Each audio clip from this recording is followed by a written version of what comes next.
Do you like scary movies? How about psychological horror?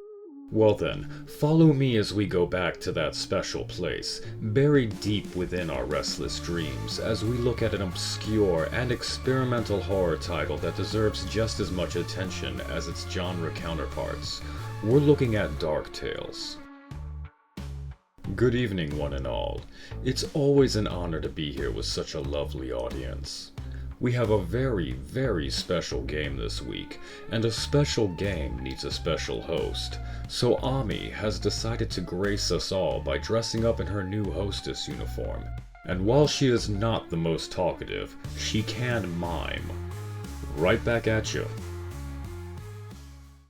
I'm a big fan of Lynchian filmmaking, the dreamlike atmosphere his projects present, and if we travel down this lost highway, the first exit is usually Deadly Premonition, a somewhat infamous horror title that is often cited for its similarities and references to Twin Peaks. However, with its minimalist art style and abstracted take on the villains, I would argue that Dark Tales better represents the feeling of being awakened into the Red Room.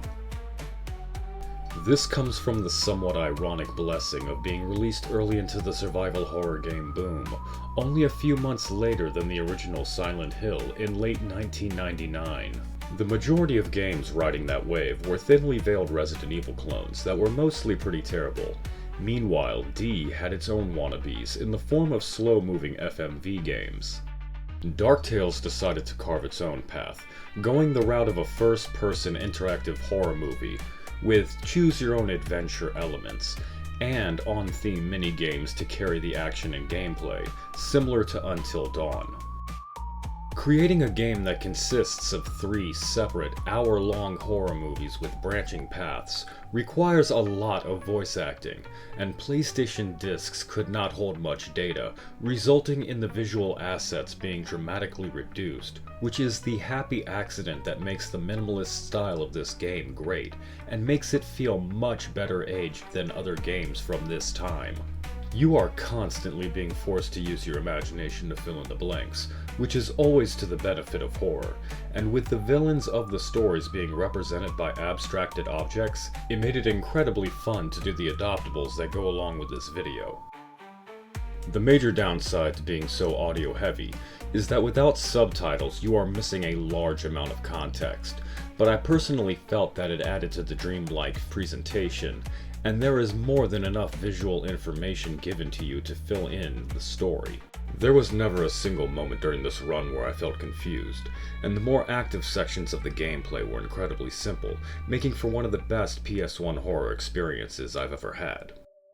There's much more to say, but we've got 3 scenarios to cover, so let's walk and talk as we head into the fairgrounds for a game of cat and mouse.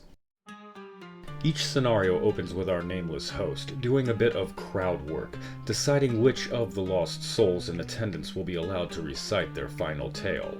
His first selection, the detective.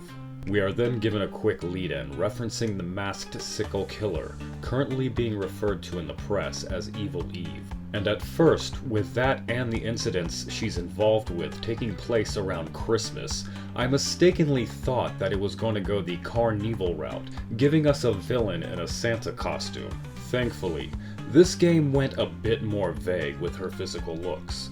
These stories also chose to leave all character names unknown, to help put you in the mindset that you are the one experiencing these disconnected nightmares. We are thrown in mid-chase and pursue the masked killer into the front gates of Shadeland Amusement Park, where we run into our first obstacle, a budget padlock, and our first choice. Do we call for assistance or just start blasting? Being sensible, we make a quick call to who I assume is the night manager, and they are able to use that high-speed 90s Wi-Fi to remote unlock the front door. Just go with it. We are in a nightmare with 0 subtitles. Similar to the women I date, this park is old and barren, and desperate to bring back the high attendance it received back when it first spread its gates wide open. However, it still has a charm I'm strangely attracted to. We slowly make our way down the once tight paths, making sure to carefully eye our surroundings as we proceed, coming to what seems to be an invitation laid out just for us, with a ticket for two to take a romantic ride on the Ferris wheel. Surprise! It's a saw trap. The romantic advances were just a ruse, which was expected.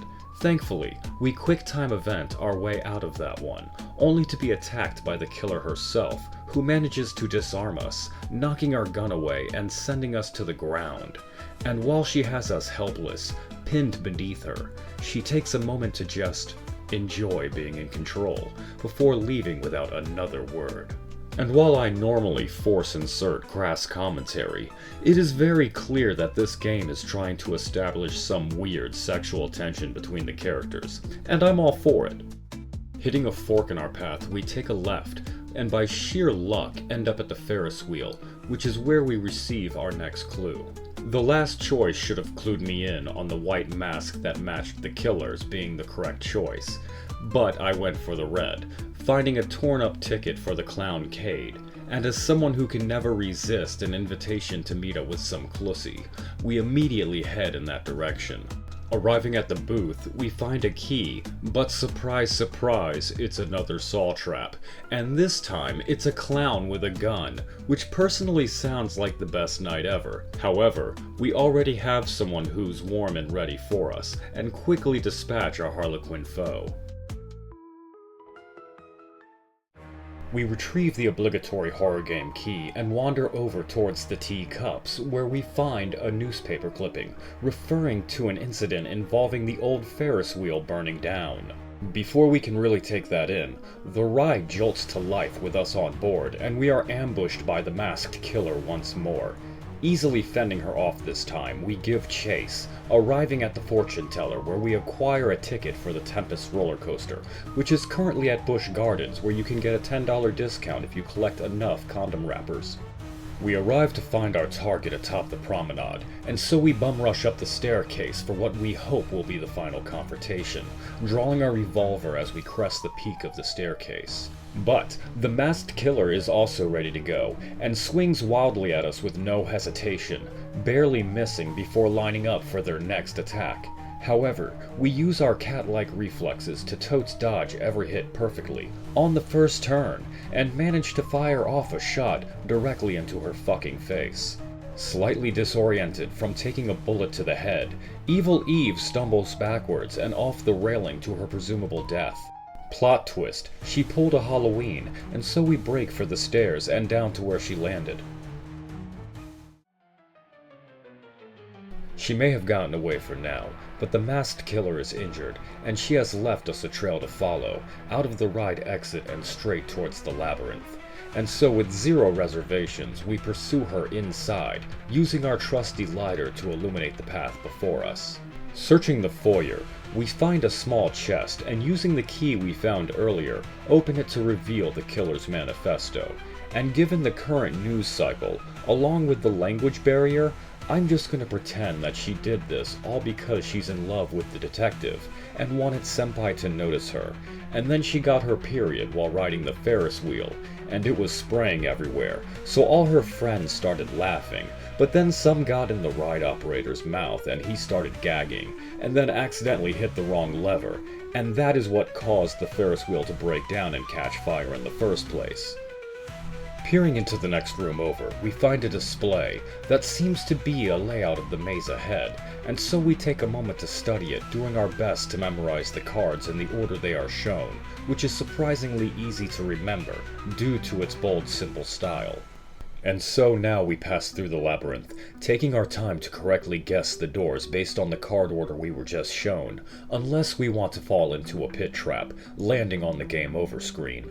Again, it sounds like a bit much, but is surprisingly easy this go around. Exiting the card maze, we grab a lantern and slowly make our approach towards the killer's chambers. Now outside of her room, we ready our revolver and silently reach for the handle, only to be ambushed suddenly with our weapon knocked away once again. Wounded and no longer in a playful mood, the masked killer approaches, forcing us back into the card maze. Reciting the card order backwards as we run, The exit is only just ahead. However, it is actually another trap. With the masked killer still hunting us, we run headfirst down the spiked hallway, dodging the endless blades thrust towards us as we flee, attempting to pierce our body. We arrive in a transitory room, illuminated by 4 lanterns. Now we must make our final and most important decision. And I feel the game kinda trolls you here, giving you the option to unholster your non-existent revolver. Not falling for that obvious setup, we begin grabbing the lanterns off of the wall and smashing them into the ground, allowing their contents to leak into the low poly carpet. Evil Eve now approaching fast, we unscrew the final lantern and run into the next spike hall, a trail of oil behind us. Frantically fleeing our felonious femme fatale while dodging deadly daggers, we set our reverse Uno trap before slamming into a dead end. Nowhere to run, Evil Eve approaches, confidently taking her time, knowing that we are weaponless and out of options. And that is when we play our hand, igniting the oil trail and sending a wave of flames at our masked stalker, instantly engulfing her and burning her up both inside and out, like the passion that once burned in her heart for the detective and her sadistic game.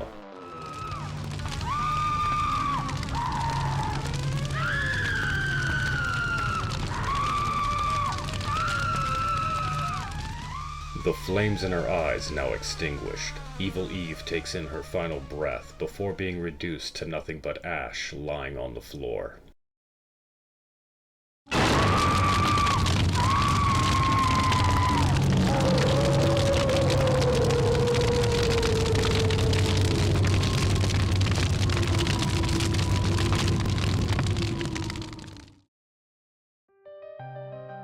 Evil Eve's psychotic spree of murder and violence has come to an end, as the detective exits the park gate and walks out into the empty stillness of the night.